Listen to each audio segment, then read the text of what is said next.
Fala galera, saudações vascaínas a você que nos assiste aí. Eu me chamo Diego Faria, você está no canal O Vasco é Nosso e aqui você fica muito bem informado exatamente tudo aquilo que acontece no nosso gigantesco Vascão da Gama. Beleza, rapaziada? Voz um pouco melhor, né? Ainda não 100%, mas né, a gente está melhorando aí a cada dia, deixando um pouquinho mais também a chateação para trás aí daquele sábado que infelizmente a gente não conseguiu a classificação, mas enfim, vamos falar de Campeonato Brasileiro daqui para frente, vamos falar das coisas que aconteceram no Vasco aí, Pedrinho, enfim, tudo isso e muito mais dentro desse vídeo. Então eu peço para você deixar o like, se inscrever, compartilhar e também comentar os vídeos aí da gente, para a gente poder interagir com vocês. Se inscreva para ajudar o nosso canal a crescer cada vez mais e interage com a gente aí também, beleza, galera? Vamos lá, rapaziada, vamos falar de Campeonato Brasileiro, que agora é o nosso foco total, né? O Campeonato Brasileiro já teve final da sua 30ª rodada, né? Já encerrou. Vou dar uma passada nos resultados, depois a gente vai para a classificação, né? Vasco perdeu o São Paulo de 3-0, Fortaleza e Galo 1-1, Fla-Flu 2-0 Fluminense, Corinthians e Atlético Paranaense 5-2 Corinthians, Atlético Goianiense e Cuiabá 0-0, Botafogo e Criciúma 1-1, Bahia e Cruzeiro, Cruzeiro e Bahia, né? 1-1. Internacional e Grêmio, 1-0 Inter.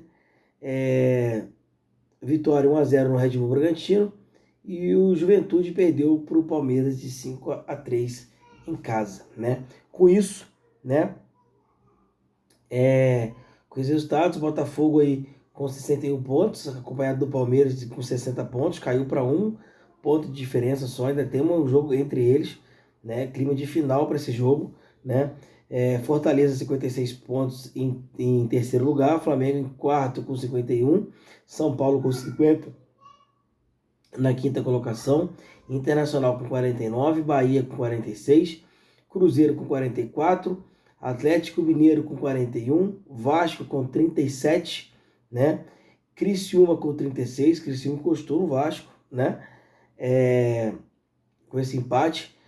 Grêmio com 35, Red Bull Bragantino com 34, Juventude com 34, Fluminense com 33, Vitória com 32 e abrindo a zona de rebaixamento, o Corinthians com 32, acompanhado do Atlético Paranaense com 31, Cuiabá com 27 e Atlético Goianiense com 22 pontos. Essa é a tabela do Campeonato Brasileiro até o momento, até essa 30ª rodada. O Vasco tem uma partida no meio de semana, que é contra o Cuiabá, né? Inclusive ela vai ser apitada até pelo Hilton Pereira Sampaio, né? Esse jogo está atrasado, né? O Vasco vai estar cumprindo esse jogo, e na segunda-feira o Vasco pega o Bahia em São Januário, também em São Januário, né?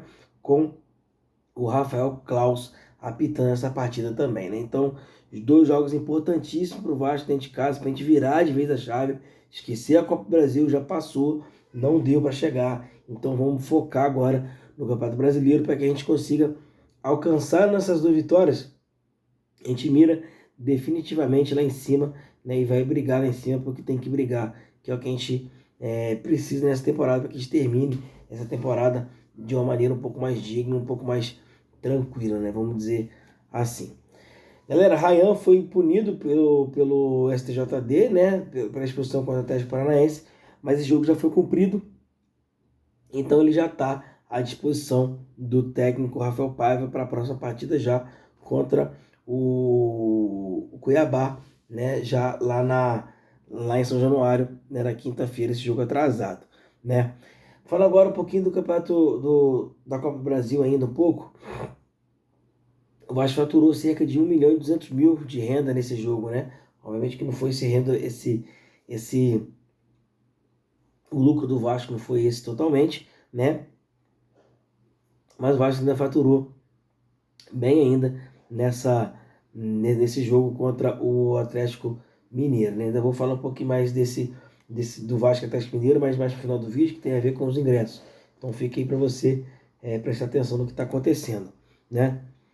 Ainda falando de Copa do Brasil, o Vasco, em 2024, o Vasco superou aí o valor, né, das últimas cinco participações do Vasco na competição, né? A gente estava aí saindo direto da segunda fase para ABC, fulano de tal, de não sei da onde. Nesse ano não, nesse ano a gente conseguiu ir passando, né? E chegamos às semifinais e lucramos aí cerca de 22 milhões e 850 mil, né, reais aí nessa campanha do Vasco até a semifinal da Copa do Brasil, né? Foi até bom, essa grana chegou aí em boa hora, né? Eu acredito que a gente consiga aí ter um incremento maior, né, fazendo um bom restante de campeonato brasileiro, né, galera? Galera, agora vamos falar sobre a venda de ingresso aí desse Vasco e Atlético Mineiro, que deu uma confusão danada. Foi sinistro e o Vasco se posicionou no dia de hoje, depois de muita cobrança, depois de muita gente enchendo os Pacovar, né? O Vasco se posicionou em relação a isso. Eu vou estar lendo a nota para vocês aqui que o Vasco lançou. O Vasco da Gama veio a público esclarecer as informações sobre a carga de ingressos para o jogo da semifinal da Copa do Brasil. A ata da reunião com a FERJ, publicada pelo site Globoesporte.com em 18 de outubro, causou confusão, já que não apresenta o contexto completo. O documento mostra estimativas preliminares exigidas por lei para a realização do evento, mas esses números não representam os dados oficiais da operação. A ata reflete um cenário de máxima restrição, diferente dos números finais. É importante explicar que o número de ingressos comercializados divulgado durante a partida leva em conta a coluna de ingressos utilizados por Bordeiro. Essa coluna considera, entre outros ingressos, foram distribuídos, mas não utilizados, como cortesias, gratuidades, ingressos com 100% de desconto para sócios. Para essa partida, o total de ingressos utilizados foi de 18.910 mil lugares, que descontadas, as 630 gratuidades usadas, resulta o número de ingressos comercializados divulgado no jogo, 18.280. Os números oficiais registrados no Bordeiro após o evento são os seguintes: ingressos vendidos, 16.188. Ingressos promocionais, cortesias, 2.625, sendo acordos comerciais, 1.046, autoridades, órgãos públicos e regulamentos, 655, relacionamento institucional e cota social, 895, emitidos e não entregues, 29. Gratuidades por lei, 872, das quais 630 foram efetivamente utilizadas. Total de 19.685 mil ingressos.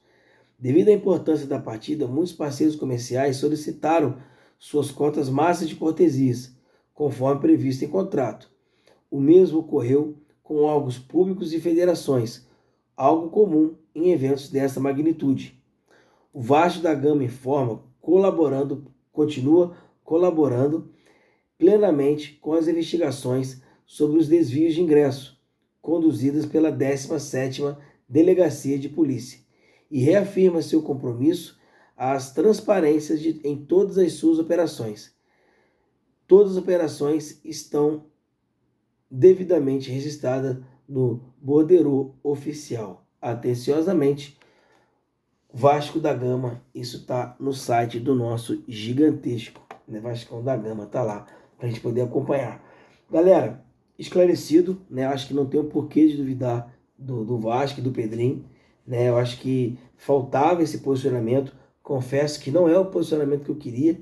Eu queria que o Pedrinho viesse a público, como um vídeo, como ele já fez outras vezes, falar isso tudo, mas de tudo ainda tá bom, porque a gente teve uma resposta, teve um retorno, depois de muito se cobrar, né, para que fosse falado algo em relação a isso. Então, esclarecido, está aí o site, quem quiser ler a nota oficial é só entrar no Instagram do Vasco, ou se não no site do Vasco, vocês conseguem tirar lá as suas conclusões, lendo novamente lá com os seus próprios olhos aí. Beleza, galera? Rapaziada, falando no assunto Pedrinho, né? Agora, Pedrinho que ultimamente ele andou bloqueando alguns torcedores, né? Alegando aí que foi ofendido, né? Ofensas pesadas que extrapolaram aí o tema da sua gestão, né? Isso que ele falou, eu acho bem pertinente reforçar. Cara, ele bloqueou a galera da sua rede social pessoal e eu não vejo nada de mal nisso, tá? Eu não vejo nada de mal nisso. Por mais que ele seja uma pessoa pública, ele tem o direito, né, de, de ter a sua privacidade, e ali no âmbito do Instagram dele, ele pode ficar ali realmente com a sua conta bloqueada da maneira que ele quiser, da maneira que ele bem entender. Isso não faz mal a ninguém, tá? Tô vendo muito burburinho da galera falar, porque ele me bloqueou, porque eu não fiz nada demais, eu só comentei do jogo. Tá, mas se ele quiser bloquear a conta dele, vai fazer o quê? Né? A conta dele, assim como é na minha, você pode fazer com a sua também, né? O que não pode é bloquear as contas do Vasco, aí já é diferente, né? Porque a conta do Vasco não é a conta dele, né? A dele é a dele, pessoal, e ponto, acabou.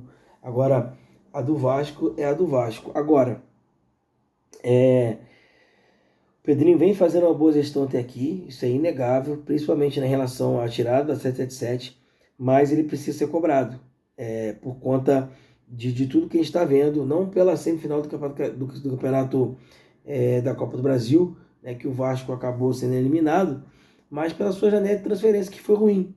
Eu aposto que se a gente tivesse feito uma janela de transferência boa, eu acho que a gente sustentava um pouco mais no brasileiro, já estaria numa situação bem melhor, e também na Copa do Brasil a gente teria mais chances reais do que a gente já teve contra o Atlético Mineiro, né? Mas enfim, são águas passadas, a gente precisa olhar para frente.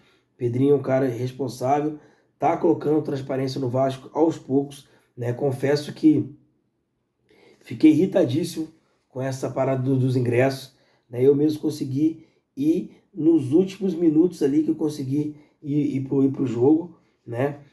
Tentei comprar, meu sócio é 4 estrelas, eu não consegui comprar o ingresso, mas ali nos 45 a gente fica atualizando e, enfim, consegui o ingresso e fui pro jogo, consegui fazer com que eu conseguisse ir ao jogo, né? Então, fiquei chateado porque demorou muito para o Vasco se posicionar em relação a isso, né? Então fica aqui, né, a minha indignação ainda por ter demorado tanto, né, de explicar e deixou a galera criar um monte de narrativa que na verdade não era, né? Que eu acredito no que foi lançado na nota, tá? Eu acredito fielmente no que foi lançado na nota. Eu só acho que tem que ser um pouco mais, a transparência precisa ser um pouco mais rápida para que não dê espaço para que os burburinhos comecem a acontecer dentro do Vasco, né?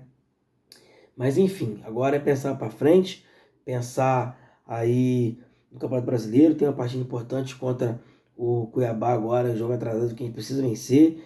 Logo depois tem o Bahia em casa também, que a gente precisa vencer. De vencer esses dois jogos, a gente definitivamente tira a corda do pescoço e começa a pensar somente em cima. Então acho que é bem por aí que a gente precisa ter um pouco mais de ter um pouco mais de concentração no que a gente precisa fazer para ter o restante do ano um pouco mais tranquilo. Pré-Libertadores eu acho um pouco difícil, apesar de acreditar, né? Eu acho um pouco difícil, mas mais real que a gente consiga uma vaga na Sul-Americana, se Deus quiser, né? Precisamos de uma competição um pouco mais afiada, né, do que a Copa do Brasil. Obviamente que a Copa do Brasil, se viesse, veria ótimo momento, né? Mas a gente precisa de uma competição internacional também, né, galera? Então, assim, para encerrar, galera, o skatista Keegan Power tá no Rio de Janeiro, né? Disputando ali o campeonato de skate no Rio de Janeiro, vestindo a camisa do Vasco, foi bem bacana, decidiu, né? Jogar, né?